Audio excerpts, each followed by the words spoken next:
Dear all, this is Chandrabhan Prasad once again.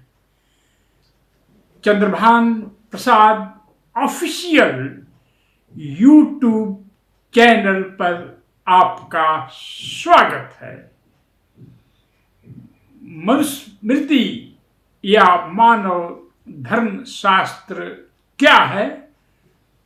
बाबा साहब doctor Bhimrao Ambedkar ने इसको क्यों जलाया या जलवाया, इस पर बहस हमारी जारी है। यह दूसरा भाग है।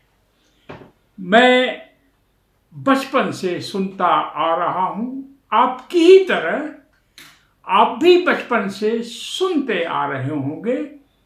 मनुस्मृति, मनुधर्मा, मनुवाद पर जहां तक मेरी बात है, मुझे बहुत दिनों तक यह ठीक से नहीं पता था कि मनुस्मृति में क्या क्या लिखा गया है।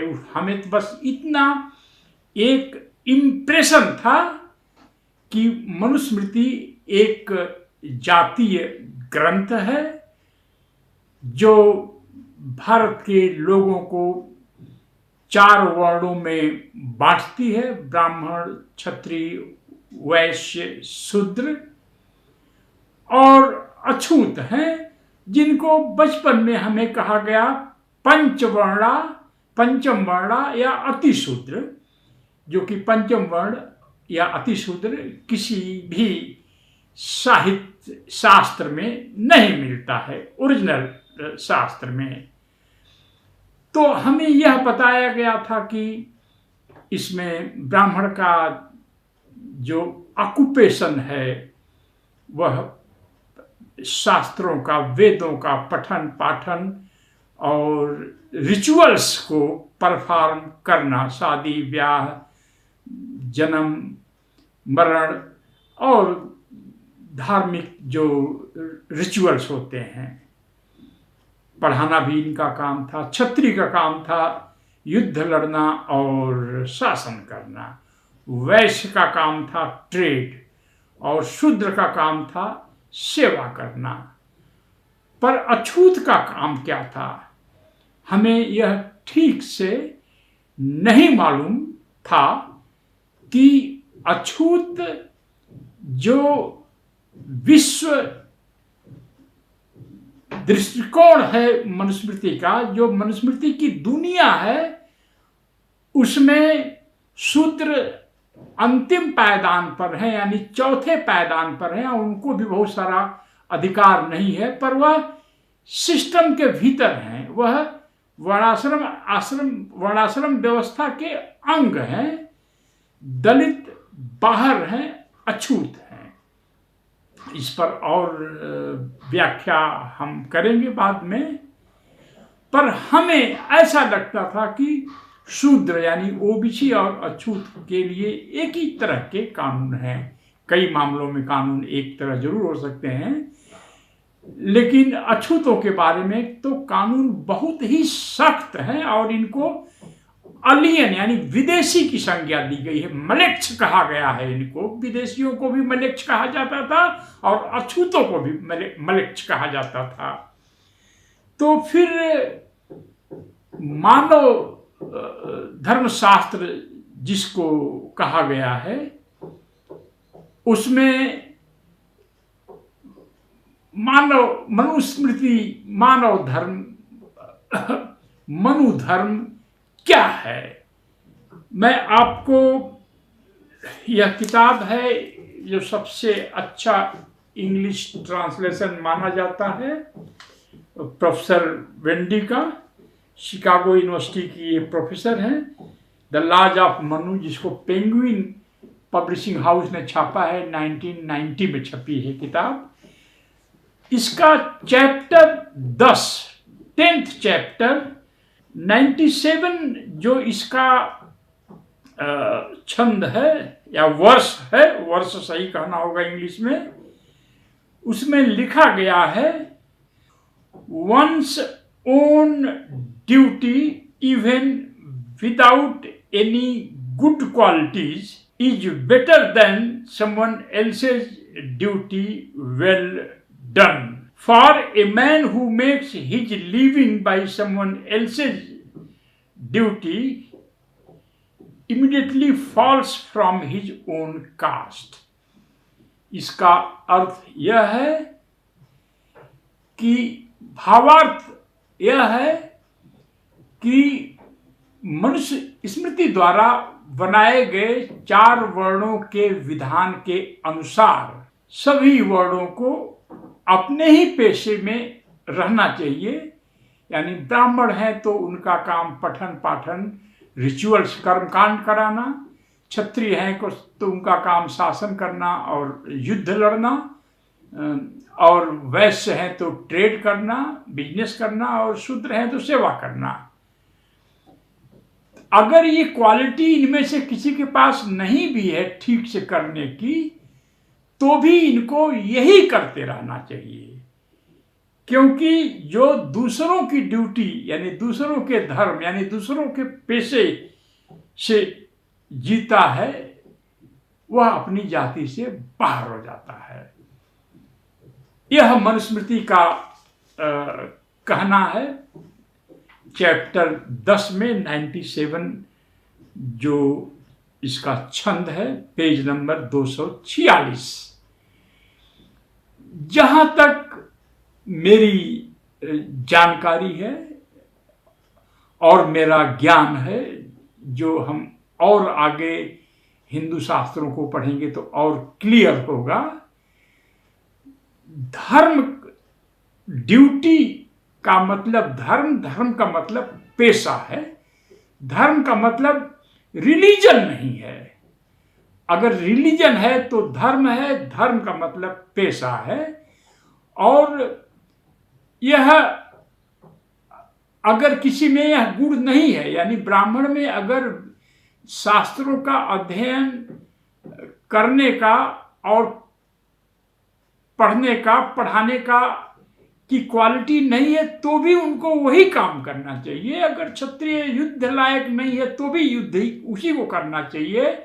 वैश्य अगर युद्ध लायक है तो उसे युद्ध नहीं करना चाहिए। शूद्र अगर प्रशासन लायक है तो उसे प्रशासन नहीं करना चाहिए। इसमें अछूतों का तो इसमें डिस्कशन भी नहीं है, वो तो बिल्कुल व्यवस्था से बाहर है, गांव से बाहर है, नगर से बाहर है। तो इस सिद्धांत को क्या सिर्फ किताब में माना जाता है? मैंने अपनी एक किताब में इस पर काफी रिसर्च करने की कोशिश की है और यह जानने की कोशिश की है कि अपने ही पेशे में बने रहने का जो धर्म है वह ग्राउंड लेवल पर कैसे माना जाता है। मैंने एक काल्पनिक 2 चरित्र बनाए। एक गांव में 2 ब्राह्मण युवक जो लगभग एक ही उम्र के थे। दोनों जैसे जैसे समय गुजरता गया गरीबी में आ पड़े, गरीब हो गए। उसमें से एक ब्राह्मण युवक बहुत धार्मिक प्रवृत्ति का था, बहुत ही रिलीजियस था। वह वेद पुराण मानता था, महाभारत रामायण की किताबें अपने घर में रखता था, मंदिर जाता था, ब्राह्मण प्रीस्ट को बुलाकर कथा कहलवाता था, कभी कभी मंदिर जाता था तो वहाँ यज्ञ कराता था। बिल्कुल धार्मिक, और उसके अपने धर्म के बारे में किसी तरह का किसी का विरोध बर्दाश्त नहीं था। उसका जो दूसरा ब्राह्मण दोस्त था उसने अपने को जो है एथिस्ट घोषित कर दिया, यानी ईश्वर में न विश्वास करने वाला, यानी नास्तिक उसने घोषित कर दिया। उसने कहा वेद पुराण को मैं नहीं मानता, गीता को नहीं मानता, महाभारत को नहीं मानता, रामायण को नहीं मानता, मैं ईश्वर ब्रह्म की सत्ता को में विश्वास नहीं करता हूं। वह गांव में इस बात के लिए विख्यात हो गया। लोगों ने कहा ठीक है, मत मानो, तुम्हारी मर्जी। फिर अब अपनी गरीबी दूर करने के लिए, पैसों की कमी से निपटने के लिए वह जो नास्तिक है बॉम्बे चला जाता है और वहां पर किसी फैक्ट्री में मजदूरी कर लेता है। दूसरी तरफ जो जो ब्राह्मण युवक धार्मिक है वह अपने गांव में ही रुक जाता है। उसकी दोस्ती एक दलित युवक से हो जाती है। दलित युवक अपने गांव के पास की बाजार में मोची का काम करता था, जूते चप्पल की मरम्मत करना और पॉलिश करना। वह एक टाट बिछाकर बैठता था और इसका दोस्त भी, ब्राह्मण दोस्त, कभी कभी वहां जाकर बैठा करता था और वह ऑब्जर्व करता था। एक दिन बहुत सहमते हुए उसने, जो धार्मिक ब्राह्मण युवक ने अपने दलित दोस्त से कहा, अपनी स्थिति बताई। उसने कहा हाँ, हमें मालूम है आपकी गरीबी से हम वाकिफ हैं। तो उसने कहा कि ऐसा है, तुम मुझे भी अपने काम में जोड़ लो। मैं तुम्हारे बगल में बैठूंगा और मैं जूते की मरम्मत तो नहीं कर सकता क्योंकि मुझे वह स्किल मालूम नहीं है, मुझे उसका वह गुण नहीं मिला है, तो मैं पॉलिश कर दिया करूंगा। जूता पॉलिश करना कोई बहुत बड़ा आर्ट नहीं है, बहुत स्किल की जरूरत नहीं है, और तुम मरम्मत करना, हम दोनों लोगों का जीवन चलता रहेगा। फिर उसने देखा कि जो दलित मोची है, इसकी मदर, इसकी सिस्टर, इसकी पत्नी खेतों में काम करती हैं और उससे एक्स्ट्रा इनकम होती है। तो इस व्यक्ति ने, धार्मिक ब्राह्मण ने अपनी पत्नी को इसी दलित दोस्त के माध्यम से एक रिटायर्ड दलित अफसर के यहाँ मेड का काम में लगवा देता है, जहाँ उसको सैलरी मिलती है कैश, जिसमें इसकी पत्नी की ड्यूटी थी झाड़ू पोछा करना, बर्तन साफ करना, कपड़े साफ करना और खाना बनाना।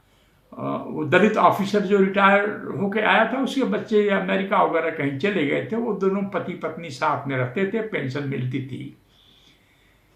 फिर इसने देखा कि जो मोची दलित है, इसने अपने घर के पिछवाड़े, छोटा सा घर, छोटी सी जगह है, फिर भी 2 सूअर पाल रखे थे। वो 2 सूअर पालते रहता था, साल में बेचता था तो उसको कुछ पैसे मिल जाते थे, और फिर उनसे 2 छोटे छोटे सूअर के बच्चे खरीद के 2 सूअर के बच्चे और पाल लेता था।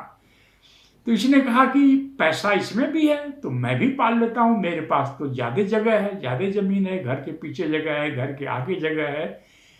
तो घर के पीछे उसने 2 सूअर पाल लिया अपनी गरीबी दूर करने के लिए, एक्स्ट्रा कमाई करने के लिए। यह मेरे दोनों काल्पनिक कैरेक्टर्स हैं। मैं दिल्ली में जो द्विज समाज के या सवर्ण समाज के कुछ मेरे जानने वाले लोग हैं, मैंने अपने अपार्टमेंट में पहले, फिर दिल्ली में उनसे पूछा कि ये बताइए कि जो अधार्मिक ब्राह्मण है, जो वेद पुराण की सत्ता को रिजेक्ट करता है और जो बॉम्बे जाकर फैक्ट्री में मजदूर बन जाता है और उसकी गरीबी कम होती है, दूर होती है, और दूसरा ब्राह्मण जो धार्मिक है लेकिन एक दलित से दोस्ती करता है, दलित का पेशा अपना लेता है, दलित ऑफिसर के यहाँ उसकी पत्नी मेड का काम करने लगती है और वह सूअर पाल लेता है, तो इसमें से किसकी जाति और धर्म से किसका निकाला हो जाएगा, एक्स कम्युनिकेशन किसका होगा? तो सारे लोगों ने कहा वही ब्राह्मण व्यक्ति का जो दलित का काम कर रहा है, दलित का पेशा अपना लिया है। तो अब बताएं, पेशा बड़ा है कि धर्म? यह बात समाज में कैसे आई? तो यह बात मनुस्मृति में लिखी गई है।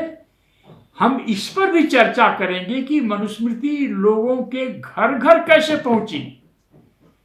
इसका हमारे पास प्रत्यक्ष प्रमाण है।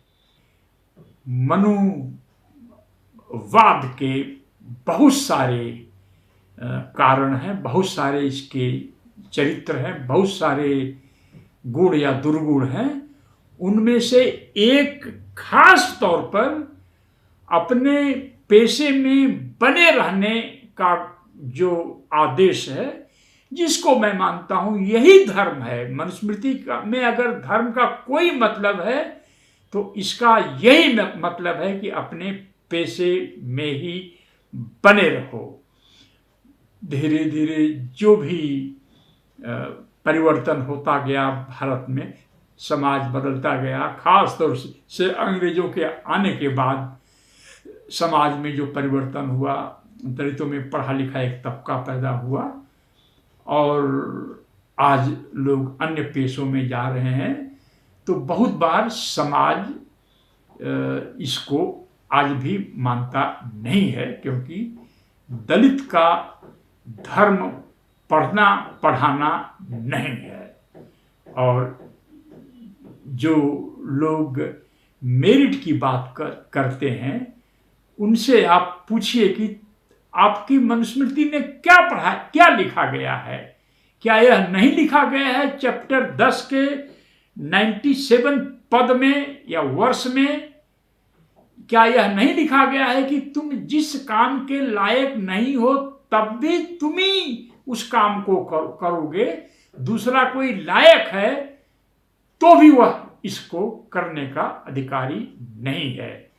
मैं अपने जो दर्शक हैं उनका बहुत सम्मान करता हूं और आपसे अनुरोध करता हूं कि आप भी अपने समाज में जब भी अपने अधिकारों की बात आए तो आप गाली गलौज का इस्तेमाल मत करिए, आप तर्क करिए, आर्गुमेंट करिए। दलित ट्रेडिशन में जो भी लड़ाई जीती गई है वह आर्गुमेंट के भरोसे जीती गई है। दो अपवाद हैं, चमार रेजिमेंट ने कोहिमा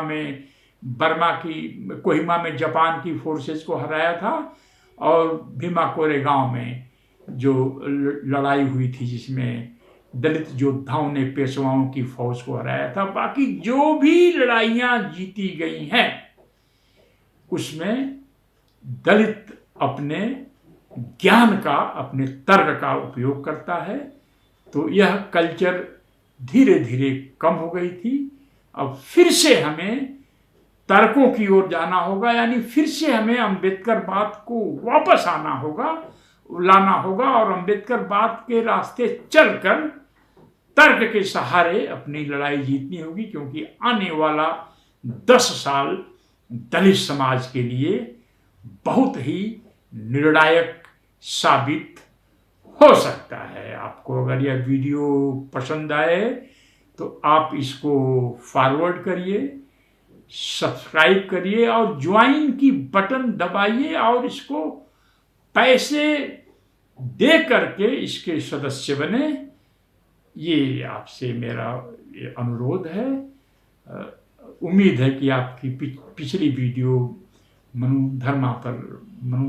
मनुस्मृति दहन दिवस पर आपको पसंद आई।